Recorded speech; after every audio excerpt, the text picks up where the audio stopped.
Centro commerciale Il Parco a Campo San Piero, attorno all'1 della scorsa notte un commando, almeno 10 persone, ha rubato 5 mezzi dal vicino parco macchine della Multiutility Etra. Con 3 furgoni ha bloccato altrettante strade di accesso al centro commerciale. Con un furgone hanno provato a sfondare uno degli accessi laterali e poi, una volta aperto un varco con una Panda, sono entrati dentro il centro commerciale, diretti verso la gioielleria. Peccato che la gioielleria fosse chiusa da mesi.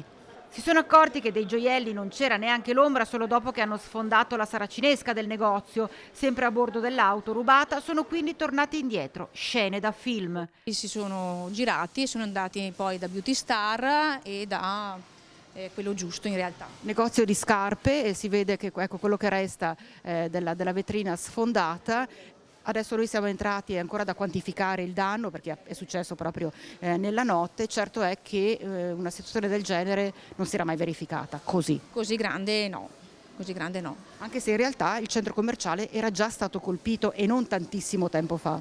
Esattamente, qualche mese fa era stata la stessa situazione più o meno, erano entrati sempre dalla stessa porta, che poi era stata sistemata in modo da poter garantire un po' più di sicurezza in realtà. Sono scattati gli allarmi, ma i malviventi hanno agito in poco tempo. Quando sono arrivati i carabinieri, di loro non c'erano più tracce. Utili alle indagini saranno le immagini della videosorveglianza privata. Certo è che, al di là del bottino, pesantissimi sono i danni subiti dalla struttura commerciale.